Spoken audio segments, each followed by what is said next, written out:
নমস্কার বন্ধুরা, আজকে আমি আলোচনা করব যদি আপনি সিভিল কোর্টে কোনো মামলা ফাইল করেন এবং সেই মামলা যদি রিজেক্ট হয়ে যায় অর্ডার 7 রুল 11-এ, সেই রিজেক্ট হওয়ার কারণগুলি কি কি সেই নিয়েই আজকে আলোচনা করব। বন্ধুরা, আপনি যখন কোর্টে কোনো মামলা ফাইল করবেন তখন সেই মামলা ফাইল করার সময় অন্তত দুটো প্লেন্ট আপনাকে কোর্টে ফাইল করতে হবে। এই প্লেনটা কি? এই প্লেনটা হচ্ছে একটি লিখিত ভার্সন, যেখানে আপনার মামলার সমস্ত বিবরণী লেখা থাকবে, তার ফ্যাক্ট, তার ফিগার্স এবং তার প্রেয়ার, অর্থাৎ আপনি কোর্টের কাছ থেকে কি কি রিলিফ চাইছেন সে সম্পর্কিত একটি লিখিত অ্যাপ্লিকেশন।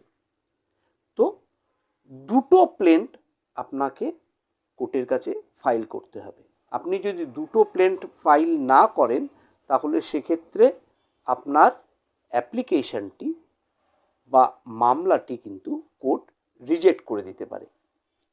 দ্বিতীয় যে জিনিসটি করতে হবে সেটা হচ্ছে যে মামলার মধ্যে, অর্থাৎ যে প্লেনটি আপনি জমা দেবেন সেই প্লেন্টের মধ্যে উক্ত মামলাটির কজ অফ অ্যাকশন লিখে দিতে হবে। অর্থাৎ আপনি কি কারণে এই মামলাটি করেছেন সেই সম্পর্কিত বিবরণ সেই মামলার মধ্যে, অর্থাৎ প্লেন্টের মধ্যে লিখে দিতে হবে। যদি প্লেন্টের মধ্যে কজ অফ অ্যাকশন লেখা না থাকে তাহলে কিন্তু কোর্ট আপনার এই প্লেনটিকে রিজেক্ট করে দিতে পারে। তৃতীয় হচ্ছে সামান।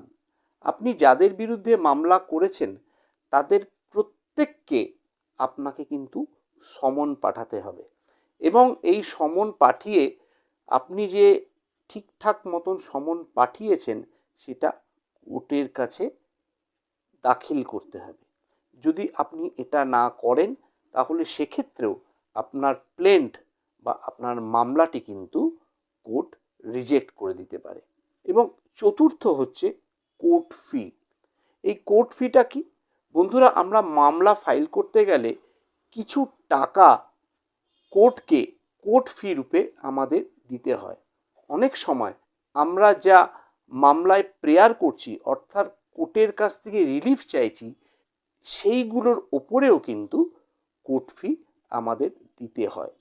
আপনি প্লেন যখন জমা দেবেন তখন কোর্ট স্ক্রুটিনি করে দেখবে যে আপনার কোর্ট ফিটা সঠিকভাবে দেওয়া রয়েছে।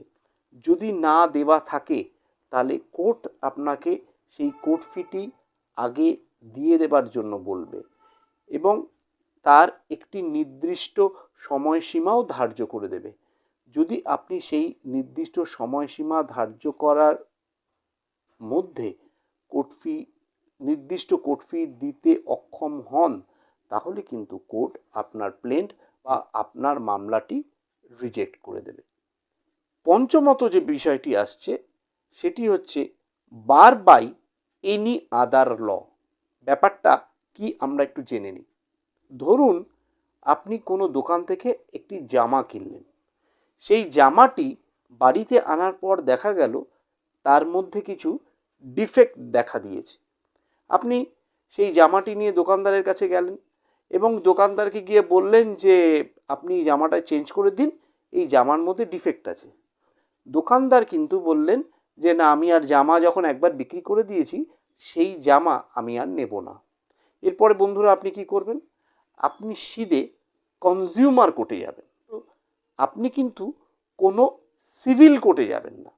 তার কারণ হচ্ছে এই ধরনের মামলা কনজিউমার কোর্টেই হয়ে থাকে, কোনো সিভিল কোর্টে কিন্তু হয় না।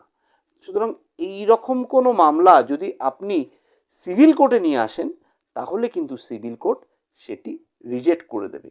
তার কারণ হচ্ছে this is bar by any other law. অর্থাৎ এই যে ঘটনাটি বললাম এটি কনজিউমার প্রোটেকশন অ্যাক্টে বলা আছে যে এটি কনজিউমার কোর্টে হবে, কোনো সিভিল কোর্টে হবে না।